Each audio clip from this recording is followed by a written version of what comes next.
Pelita bagi kakiku, terang bagi jalanku. Firman-Mu. Bersyukur pada Tuhan, hari ini kita bisa berjumpa lagi. Tema yang kita mau pelajari hari ini, tema yang sehari-hari kita pasti alami. Hidup ini harus mengalami pemulihan. Saya ulangi, hidup ini harus mengalami pemulihan. Kenapa mesti dipulihkan? Kita melihat dulu arti kata pemulihan atau dipulihkan. Saudara, secara umum kata dipulihkan itu artinya disembuhkan, ya. Karena kita sering menghadapi sakit penyakit. Nah, kata dipulihkan itu kalau dalam bahasa teknologi, ya, seorang punya HP, punya komputer, pokoknya barang-barang yang pakai komputer pasti akan selalu kalau digunakannya banyak restart, ya. Maka itu HP yang hang, tahu kata hang, ya. Hang itu dari bahasa Inggris artinya gantung atau ganjal, H-A-N-G, hang itu dari bahasa Inggris artinya gantung atau terganjal, ya. Recovery, restart. Nah, kalau HP saudara ada masalah, komputer kita ada masalah, jangan dipaksa dipakai. Matikan dulu, off-kan dulu, tunggu berapa saat, lalu hidupkan kembali. Nah, itu namanya restart, diulang dari awal. Supaya semua komponen di dalam komputer itu istirahat sebentar. Nah, itu artinya dipulihkan, disembuhkan, ya, recovery. Ada juga kata reformat. Ya, kenapa direformat? Harus dikembalikan ke format bentuk semula. Nah, itulah hidup. Waktu kita dilahirkan, ya, secara umum kita ini sempurna. Ya, waktu kita dilahirkan sempurna. Karena belum kenal dunia ini bayi-bayi itu. Nah, ketika bayi-bayi ini bertumbuh, hidup, nah, saudara, jangan anggap bayi-bayi nggak pernah terluka. Salah besar. Bayi-bayi justru banyak terluka. Nah, luka hatinya para bayi itu sangat pedih. Kenapa? Mereka hanya menerima, ya, apa yang dibuat oleh orang lain. Bayi-bayi yang terluka itu tidak pernah bisa memilih untuk mau dilukai atau tidak. Kalau kita yang sudah dewasa, ya, kita bisa menghindar, kita bisa memilih untuk tidak menerima luka hati itu. Betul nggak? Contohnya, kita lagi ngomong-ngomong beberapa orang. Tiba-tiba ada salah seorang dari kita bicara itu mulai nyerang. Kata-katanya mulai kelihatan tajam. Nah, kita bisa minggir, nggak usah dengerin. Ngapain? Daripada ngotorin hati. Tapi bayi-bayi nggak bisa. Karena mereka nggak berdaya untuk bicara. Maka itu sumber luka hati manusia. Itu paling banyak terjadi ketika kita masih bayi. Mendengar suara yang keras, bentakan mama ke papa, papa marah ke mama di depan bayinya. Jangan anggap bayi itu nggak ngerti. Saya buktikan. Siapa yang memberitahu bayi-bayi? Begitu ayah ibu bertengkar, perhatikan, begitu ayah ibu bertengkar, nggak ada bayi yang hehehe, maaf lu, nggak ada. Begitu bayi-bayi mendengar suara teriakan mama, suara teriakan papa, bayi itu ikut menjerit, menangis. Tangisan bayi, jeritan bayi itu artinya stop, aku nggak mau papa mama bertengkar. Bayangkan saudara, tapi dasar dua bleknya papa mama, egoisnya papa mama, sombongnya, gengsinya papa mama, makin kencang bayi kita menangis, maka kita makin kencang teriak juga. Apalagi kalau itu dilakukan hampir tiap malam. Jam bayi ini tidur, tapi dua bajingan ini ribut terus. Maaf saya berkata kasar. Sadar enggak? Membuat bayi-bayi kita terluka. Luka mentalnya, luka. Jangan dianggap enteng bahwa bayi-bayi itu enggak ngerti apa-apa. Ngerti saudara, ngerti. Tuhan tolong kami. Iya, betapa jahatnya jika kita orang tua menyiksa bayi. Nah, karena kita beranggapan, bayi nggak ngerti kok. Jangan. Tahun 80-an akhir, saudara, ada penelitian ya yang dilakukan oleh para psikolog anak. Nah, waktu saya menemukan penelitian itu, dari hari itu sampai hari ini, saya memperhatikan bayi-bayi. Maka itu orang tua yang suka bertengkar bertobat ya. Kita bagaimana nggak bertengkar? Dia jengkelin, dia begini. Nah, sudahlah, stop. Ampuni. Oh, betul ini. Di Facebook saya, Instagram saya, ada banyak emotikon orang nangis, wajah nangis. Betul, kasihan bayi-bayi itu. Nah, begini penelitiannya. Kira-kira ada 5-7 bayi ya yang dibawa usia 5 bulan. Jadi betul-betul bayi. Nah, dibawa keluar dari rumah mereka. Entah digendong atau biasanya luar negeri pakai kereta dorong itu. Nah, ketika mereka diarahkan ke satu jalan ya, misalnya begitu keluar rumah ke arah kiri ya, ke arah kiri. Nah, 5 bayi ini begitu hari pertama mereka keluar ke satu jalan yang mereka belum pernah lewat, dimonitor. Ternyata bayi ini gelisah. Wih, dari mana taunya gelisah? Wajah mereka, mata mereka. Orang Jawa bilang jelalatan. Lihat kiri, lihat kanan, lihat ke atas. Nah, di situ para peneliti mulai ngecek kenapa ya gelisah. Ya nggak terlalu jauh, cuma berapa puluh meter saja. Terus diajak balik, ya diajak balik. Nah, kegelisahannya mulai turun. Udah, besok pagi dilakukan hal yang sama. Ke arah yang sama seperti kemarin. Kegelisahannya mulai tenang, mulai kurang. Ya, nah begitu pula balik, mulai tenang lagi. Hari ketiga ada perubahan di wajah mereka yang tegang, yang gelisah. Mereka mulai tenang wajahnya. Lihat kiri, lihat kanan.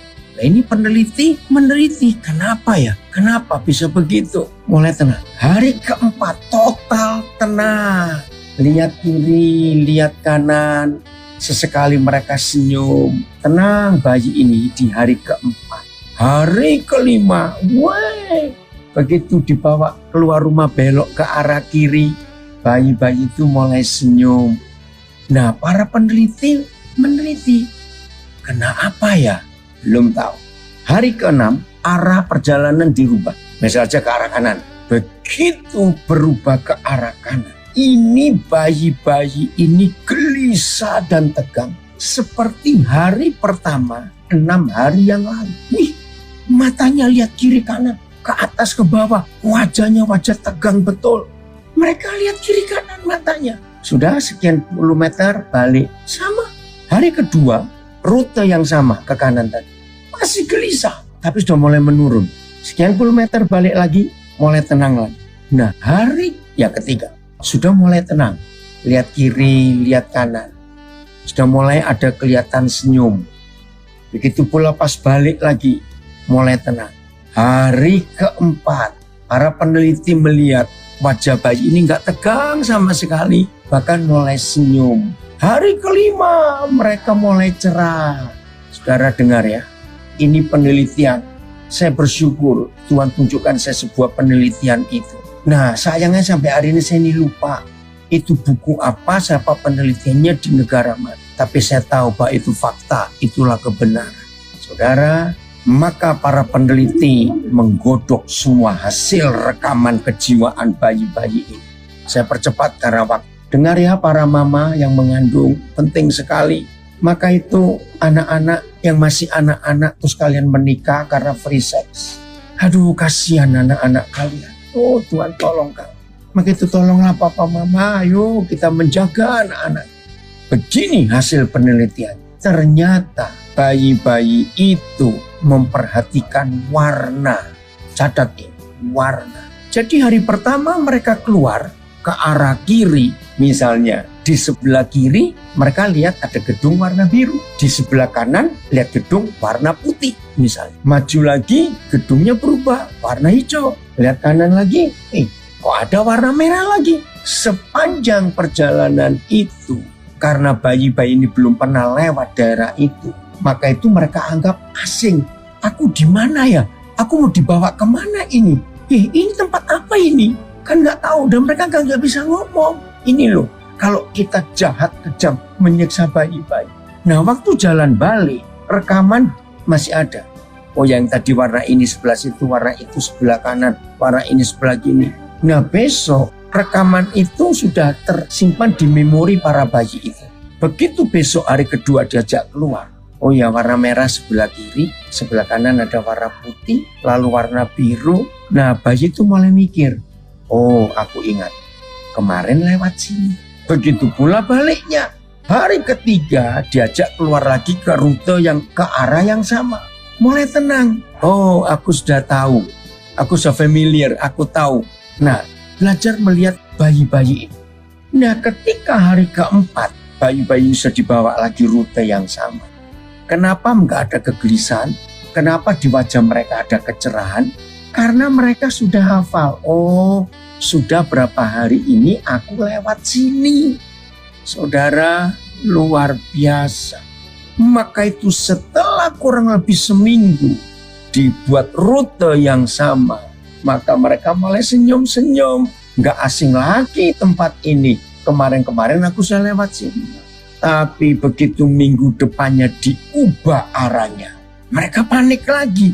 Mana yang merah, mana yang putih, mana yang biru. Loh mana? Loh kenapa ini berubah lagi warnanya? Nah di situ bayi-bayi itu gelisah. Aku dibawa kemana ini? Kenapa ini daerah baru? Mana yang kemarin aku lihat? Saudara bayangkan. Tapi begitu hari ketiga, rute yang baru dilewati selama 3 hari. Saudara bayangkan. Jangan anggap remeh bayi-bayi. Mereka merekam semua.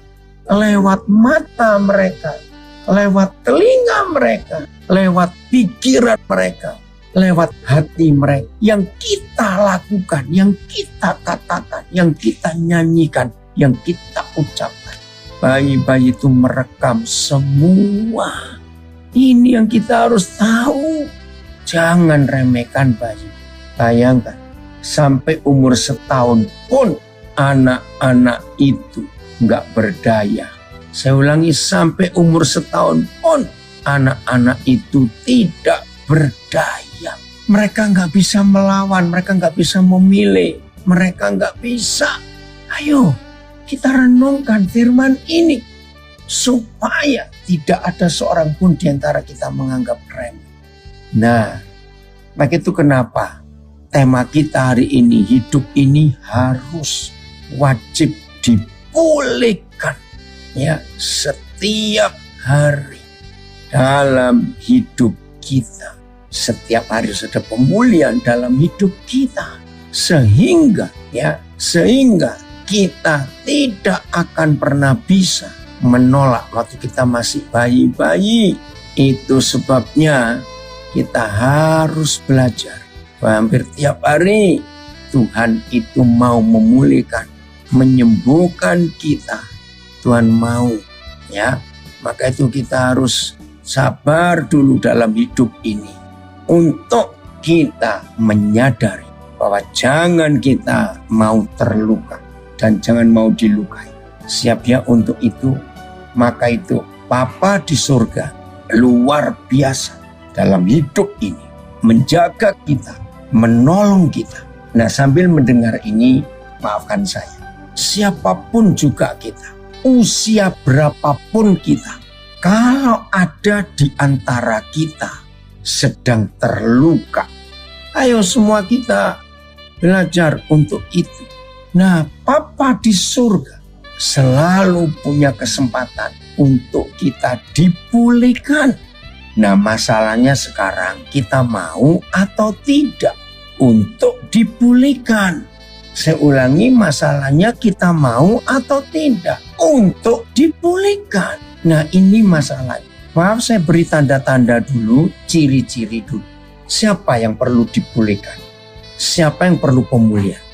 Orang yang suka mimpi buruk, susah tidur.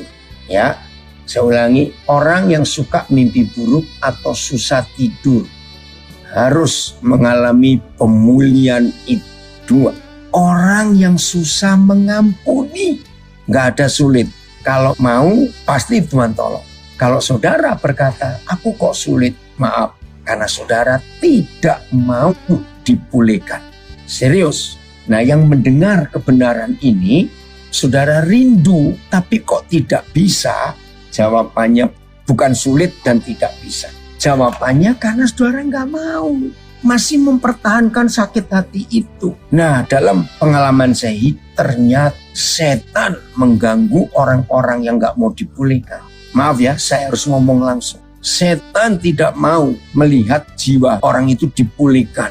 Kenapa? Karena setan ingin tetap menyakiti orang itu. Nah, bentuk apa? Dengar baik-baik yang berkata, aku kok sulit ya dipulihkan. Aku kok sulit mengampuni. Dengar baik-baik. Saudara yang tidak mau dipulihkan, bukan tidak bisa, bukan sulit. Maaf, ujungnya adalah kalimat tunggu dia mati dulu. Itu loh kejahatan yang luar biasa. Tolong perhatikan. Kalau saudara nggak mau mengampuni, nggak mau dipulihkan oleh kasih Bapa, dan saudara menunggu orang itu mati dulu, itu kejahatan yang paling jahat. Orang itu sombong, mau balas dendam, nggak terima, lalu berkata kok enak, dia menyusahkan aku, kok enak. Maka itu pengajaran tertinggi dari Tuhan Yesus adalah mengampuni. Dan setan paling benci pengampunan. Karena setan itu pendendam. Catat ya. Yang pertama susah tidur, mimpi buruk. Yang kedua sulit mengampuni, dendamnya besar. Yang ketiga selalu terbawa ke masa lalu. Ya, selalu terbawa ingat yang dulu. Jadi kalau ada di antara kita, kalau bicara dulu ya, aduh seandainya pacarku nggak mati, seandainya pabriknya papaku nggak kebakar, seandainya nggak ada perampokan, nah orang itu harus dipulihkan. Nah inilah 3 hal besar. Kalau saudara bertanya siapa yang harus dipulihkan, ada komen. Kalau sampai ada seseorang yang bilang aku ini ya begini, tidak bisa, ya sudah, anggap saja sebagai orang sakit. Yang berkata demikian berarti bisa dikatakan sombong. Betul, karena dia nggak mau berubah. Dia memaafkan dirinya sendiri. Nah nggak bisa kita hidup seperti itu, nggak bisa. Maka itu hari ini kita harus mengalami perubahan dalam hidup kita. Jadi saudara, ya ada komen lagi, jadi bisa dipulihkan atau tidak. Itu berarti dari diri sendiri. Betul. Jadi mujizat tidak bisa memulihkan, tidak bisa. Untuk pemulihan hidup itu bukan perlu mujizat, itu keputusan kita. Maka itu kalau saudara sedang dikuasai kemarahan dan dendam, nggak bisa berdoa, Tuhan tolong saya Tuhan, supaya saya lepas dari dendam ini. Nggak bisa, Tuhan nggak akan dengar. Ya, maka itu hari ini ambil keputusan, Papa saya mau dipulihkan. Aku mau melihat ke depan sekarang ini. Ayo pengajaran ini kita bagikan kepada banyak orang. Karena ini yang membuat Tuhan Yesus nggak bisa datang. Kisah Rasul 3:21. Ngeri loh saudara. Kalau kita tidak mengalami pemulihan, maaf ya yang tanya ini saya harus tegas. Ya sekarang ini dipulihkan, ngapain tunggu mati? Ini loh sombong. Orang yang tidak mau dipulihkan itu sombong dan jahat. Karena ingin balas dendam kepada orang yang menyakitinya dan yang menghancurkannya. Bertobatnya hari ini, jangan tunggu mati dulu, ngeri. Ya udah sudah tahu kok pakai tanya. Nasibnya ngeri dalam kekekalan. Gampang kok ngampuni, senyum aja. Terima kasih Tuhan, aku disakiti, aku dilukai. Karena Yesus pun sudah ngalami itu. Oke, supaya yang bertanya ini jadi lega, dengarkan semua. Tuhan Yesus. Nah ini salah satu cara. Kiranya cara ini menolong semua kita. Maaf ya begini caranya ya. Roh Kudus urapi saya supaya saya nggak salah ngomong dalam nama Yesus. Sesakit-sakitnya hati kita, sehancur-hancurnya nama baik kita. Dengar, saya ulang, sesakit-sakitnya hati kita karena perbuatan orang-orang tertentu. Sehancur-hancurnya nama baik kita, dihina, difitnah, diinjak-injak. Udahlah pokoknya jelas. Serugi-ruginya harta benda kita, ditipu, dihabisi. Terserah, saudara mau cari apa lagi? Saya mau katakan, yang dialami Tuhan Yesus dengan yang saudara alami, maaf, mana lebih berat? Saya percaya gak ada yang berani ngomong, oh Pak Daniel, yang saya alami lebih berat dari Tuhan Yesus. Awas ngomong begitu kamu, sombong betul. Saudara bisa lebih hebat dari Yesus mengalami penderitaan. Maaf saya berkata, bertobat. Nah ini salah satu penyebab kenapa ada orang gak mau dipulihkan. Karena dia merasa yang dialami lebih menyakitkan daripada yang dialami Tuhan Yesus. Iya betul. Pemulihan itu pilihan, mau atau tidak, bukan bisa atau tidak. Serius, jangan sombong lah saudara. Jadi ini salah satu cara untuk saudara bisa dipulihkan. Yang semenderita-menderitanya aku, sehancur-hancurnya aku, Yesus Tuhanku tetap lebih sadis yang dialami, lebih hancur. Nah, kalau saudara bisa mempercayai itu, jadilah pemenang. Dan pemulihan siap jadi milik saudara. Jangan ngelawan ya, dan jangan balas dendam. Jadi intinya orang yang gak mau dipulihkan, itu kalimatnya gini, tunggu ya Tuhan, aku balas dendam dulu. Setelah itu baru aku bertobat. Ngawur aja. Siapa tahu ketika balas dendam sedang berlangsung, saudara mati. Ngeri sekali. Iya, jangan keras hati, jangan mokong. Ini ada yang ngomong, jangan. Oke, Kisah Rasul 3:21. Nah ini salah satu penyebab kenapa Yesus gak datang-datang. Ya, maka itu saya katakan dari awal tadi, setiap hari saudara, kita ini bisa mengalami tersakiti, disakiti, menyakiti. Karena tiap hari. Ayo kita baca Kisah Rasul 3:21. Kristus itu harus tinggal di surga sampai waktu pemulihan segala sesuatu.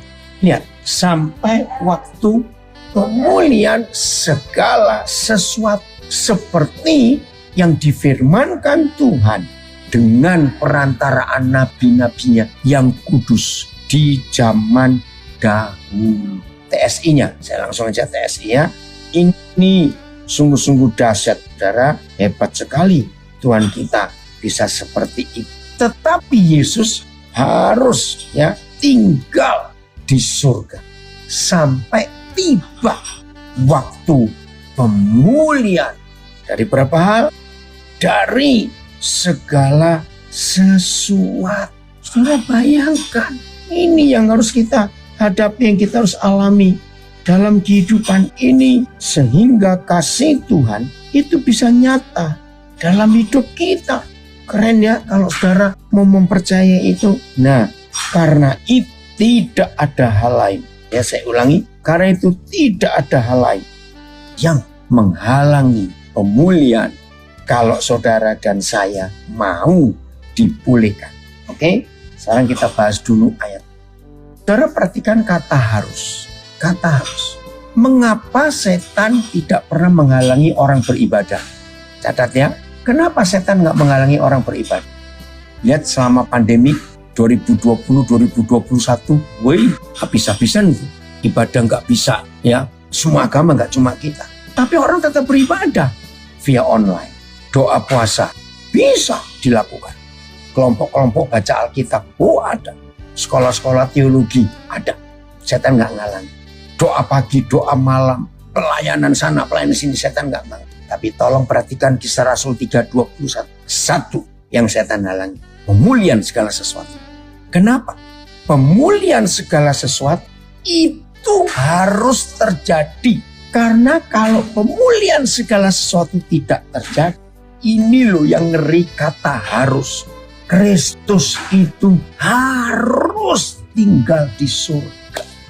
Tolong, yang sampai hari ini masih ada yang bertanya, kenapa Tuhan sendiri nggak tahu kapan dia datang? Kenapa?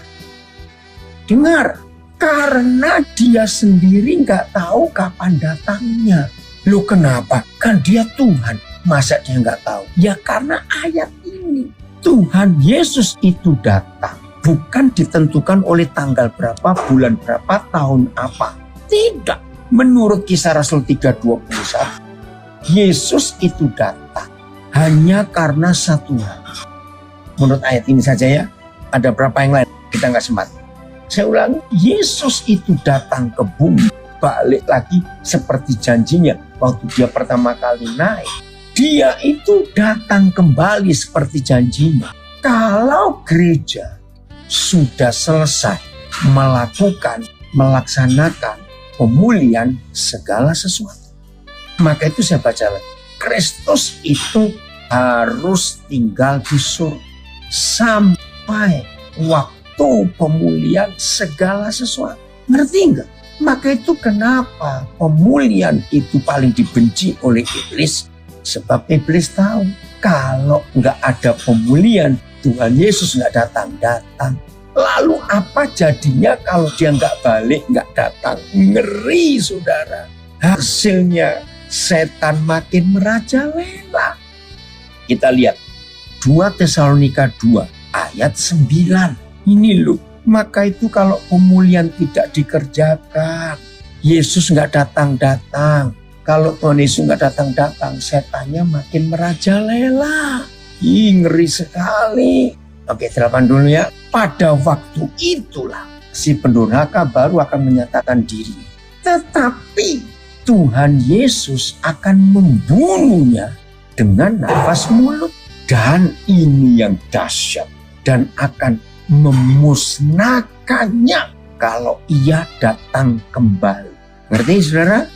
TSI-nya, coba TSI-nya. Ayat 9. TSI. Lihat ini. Baru pada saat itulah raja itu akan bekerja dengan nyata. Ya. Sesudah itu Yahweh akan menghancurkan dia pada saat turun dari surga dengan penuh kemuliaan dan segera membinasakan dia dengan perkataannya saja. Nah, segera turun itu. Saudara perhatikan, memakai 2 kata kerja, membunuh dan membinasakan. Kembali ke terjemahan baru, membunuh dan membinasakan. Membinasakan, melenyapkan. Ini ngeri sekali. Ya, memusnahkan. Nah, saudara, mana yang lebih total? Jelas memusnahkannya. Jadi, kalau Tuhan Yesus tidak datang-datang, maka si pendurhaka itu, setan itu tidak akan bisa dimusnahkan dari muka bumi. Nah, apa pekerjaan si pendurhaka? Ayat 9. Ini pekerjaannya ngeri sekali. Ayat 9. Kedatangan si pendurhaka itu, lihat, adalah pekerjaan iblis. Dan akan disertai rupa-rupa perbuatan ajaib, tanda-tanda dan mujizat-mujizat palsu sudah terjadi. Nah, sekarang saudara sadar ya, bahwa kalau Yesus nggak datang-datang, setan itu makin kurang ajar, saudara. Kalau Yesus nggak datang-datang, si pendurhaka itu makin merajalela. Kalau Yesus nggak datang-datang, aduh, dunia digegerkan oleh satu negara bagian di Amerika melegalkan hukum pernikahan kakak adik kandung. Gila nggak dunia ini? Ya ampun. Salah satu negara bagian Amerika itu melegalkan, mengesahkan kakak adik kandung boleh menikah kalau saling mencintai. Lalu alasannya pakai Alkitab lagi. Loh, kan anak-anaknya Adam dan Hawa juga saling menikah kakak adik kandung. Kurang ajar. Belum lagi kejahatan-kejahatan lain yang sedang merajalela ini. Maka itu kedatangan Tuhan Yesus tidak ditentukan oleh siapa-siapa, tapi oleh saudara dan saya. Mau dipulihkan atau tidak. 2. Setelah kita mengalami pemulihan, kita mau memulihkan orang lain atau tidak. Saudara, maaf saya cerita untuk kemuliaannya. Maka itu sampai hari ini saya tuh nggak sibuk dengan beli alat musik, sibuk bangun gedung gereja, sibuk beli sound system. Maaf, walaupun itu perlu, tapi jangan itu dijadikan yang pertama. Mengapa selama saudara kenal saya ini, bagian kenal saya sudah bertahun-tahun, sibuk saya itu cuma ngurus orang supaya dipulihkan. Ya karena saya tahu firman ini. Maaf saya berkata, kalau semua orang sudah dipulihkan, penjara kosong, penjara akan diubah jadi hotel. Gedung-gedung pengadilan tutup, akan diubah jadi mall. Serius, karena manusia belum dipulihkan, maka itu polisi capek ngejari penjahat, nangkepin penjahat.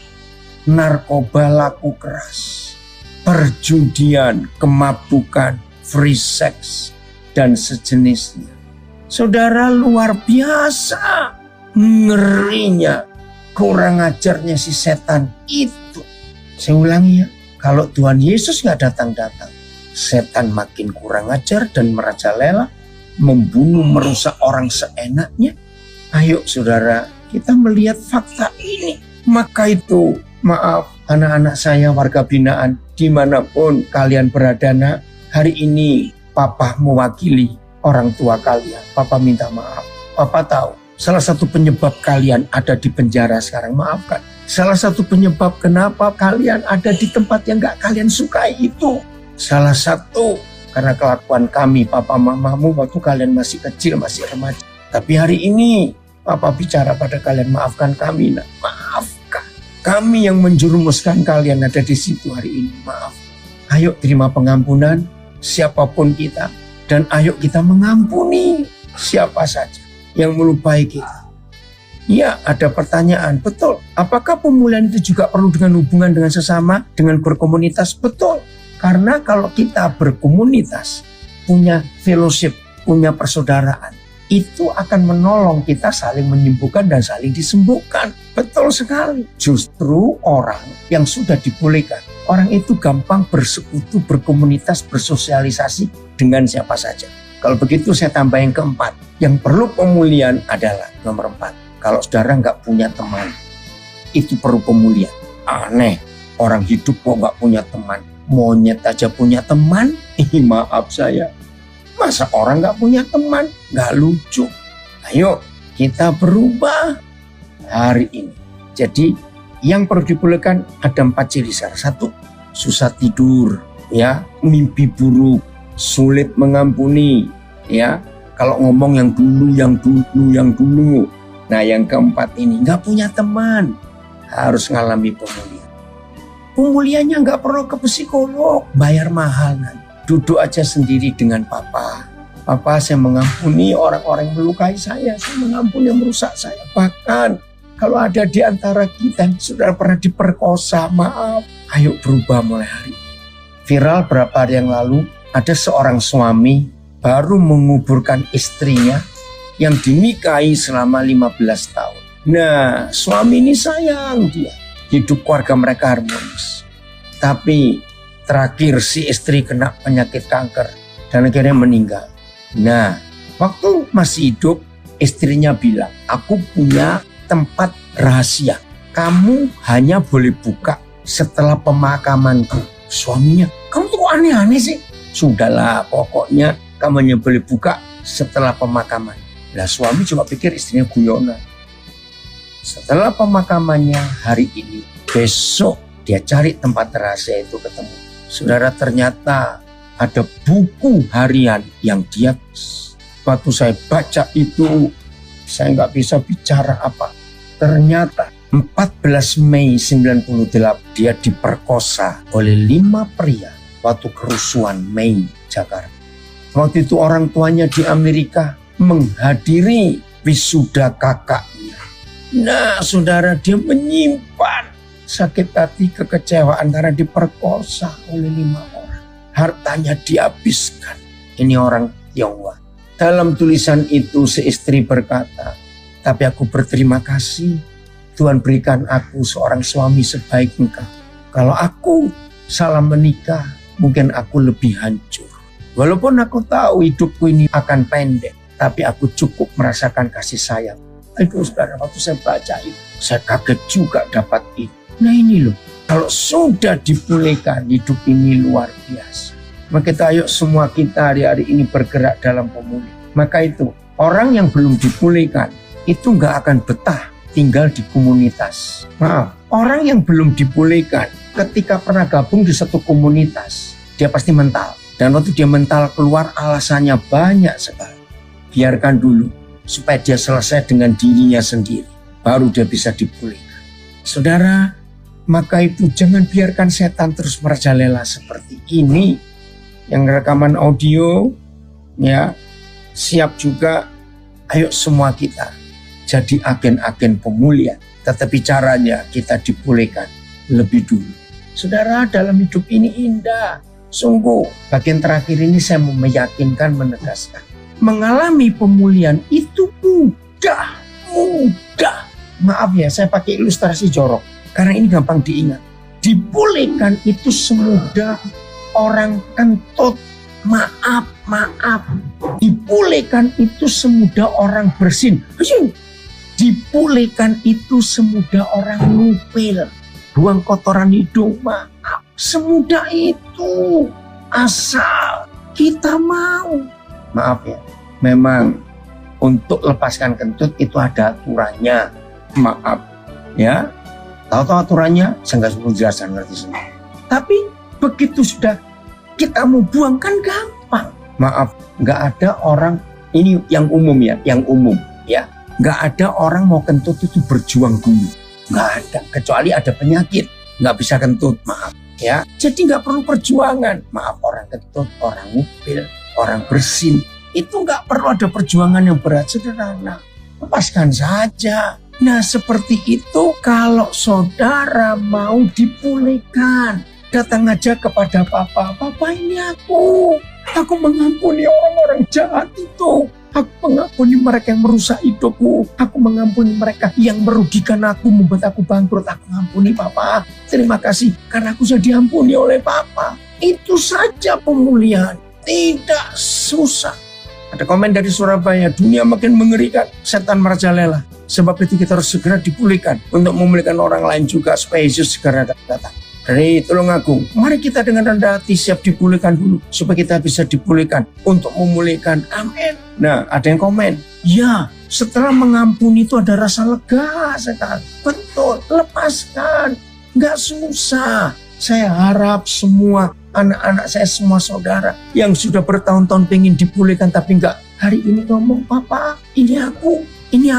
Ingat loh, semudah orang lepaskan kentut, semudah orang ngupil, buang kotoran hidung, semudah orang bersin. Seperti itu pemulihan. Karena Papa sudah siapkan semuanya. Kita tinggal menerima. Waduh, lega. Setan, kau dengar, hari ini semua kami yang kau cengkeram dengan kemarahan, kebencian, dendam, sakit hati, lepaskan dalam nama Yesus. Kami nggak mau lagi jadi budak.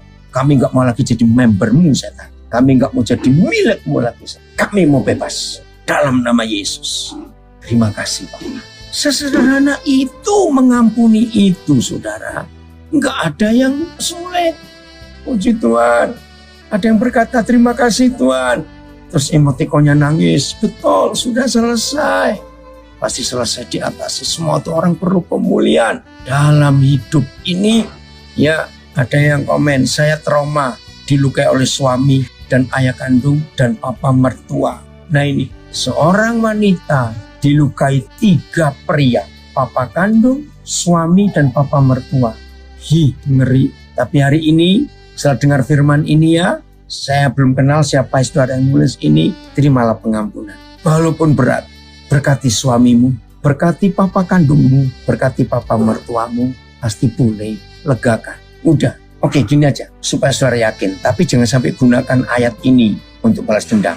Oke, kita buka Roma 12, ayat yang ke-21. Mudah-mudahan nggak salah. Ya, yang masih sulit saya tambahkan ayat. Setelah tadi, maaf, dipulihkan itu semudah orang buang kentut, semudah orang bersin, semudah orang ngupil, maaf. Ini, Roma 12 ayat 21. Janganlah kamu kalah terhadap kejahatan. Jadi kalau kita dijahatin orang, jangan mau dikalahkan. Tetapi kalahkanlah kejahatan itu dengan kebaikan. Apa hukumnya? Ayat 18. Ya, lihat ini ayat 18. Jadi tergantung kita semua. Supaya kita nggak kalah oleh kejahatan. Tapi kalahkan kejahatan dengan kebaikan. Ayat 18, ya, sedapat-dapatnya. Kalau hal itu bergantung padamu. Jadi tergantung kita, bukan tetangga kita, bukan orang lain. Sedapat-dapatnya kalau hal itu bergantung pada saudara dan saya. Hiduplah dalam perdamaian dengan semua orang. Nah ini caranya saudara dan saya bisa membalas kejahatan dengan kebaikan. Ayo berdamai, nggak usah diurus masalah sakit hati itu. Oke, ayat 19. Lihat, ini janji Papa yang luar biasa untuk saudara-saudaraku yang kekasih. Janganlah kamu sendiri menuntut pembalasan. Jangan, ya. Tetapi berilah tempat kepada murka Tuhan. Sebab ada tertulis, pembalasan itu adalah hakku. Akulah yang akan menuntut pembalasan. Firman Yahweh. Ini yang hebat. Jadi ada yang dilukai papa kandung, dilukai suami, dilukai papa mertua. lepaskan pengampunan. Lepaskan pengampunan supaya saudara mengalami pemulihan yang luar biasa. Biarkan Papa yang urus itu. Tapi saya pesan, jangan minta gini, Papa kalau boleh, waktu Papa balaskan dendam saya ke orang itu, izinkan saya lihat. Awas ngomong begitu ya, awas. Jangan, biarkan urusan Papa. Ya, janji ya. Kalau saudara sudah percaya Roma 12 ayat 19, jangan minta Papa untuk menunjukkan bagaimana cara dia balas. Enggak, biarkan urusan Tuhan. Nah, hidup jadi lega. Betul ya, hidup jadi enak. Ada yang tanya, apakah doa-doa dan berkat pengampunan kita untuk seseorang supaya dipulihkan, Tuhan akan pulihkan dia? Betul. Nah, ini pertanyaan bagus. Apakah doa-doa dan berkat pengampunan kita untuk seseorang supaya dipulihkan, Tuhan akan pulihkan dia? Betul. Kita lihat ayatnya. Yohanes 20 ayat 23. Terima kasih saya diingatkan ya dengan pertanyaan ini.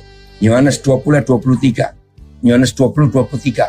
Sudah? Jikalau kamu mengampuni dosa orang, dosanya diampuni.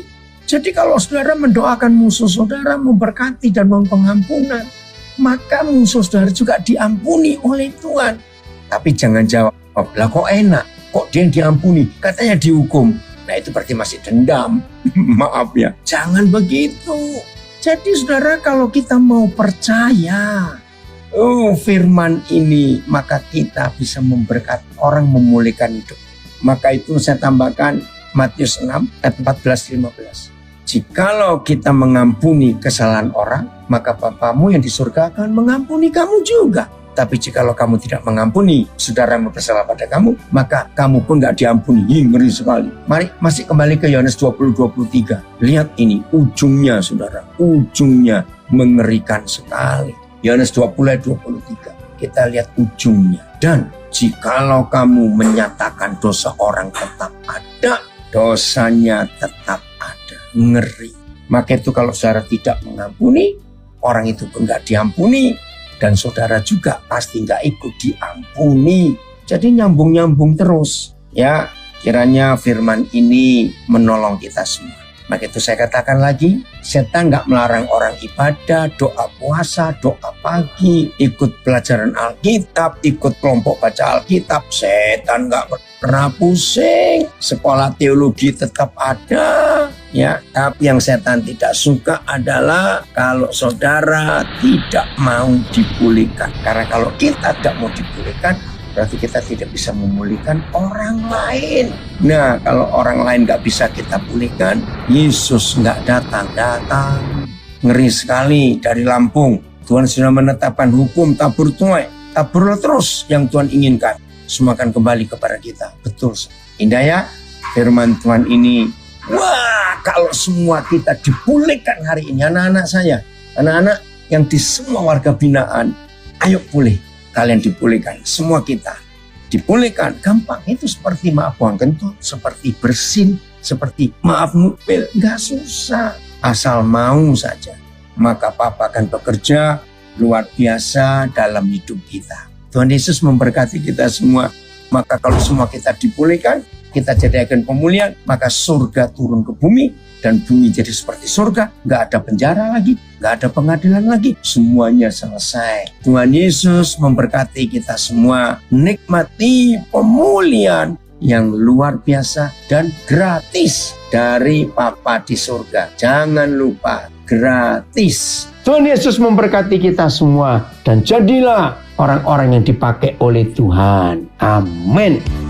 Firman-Mu pelita bagi kakiku, terang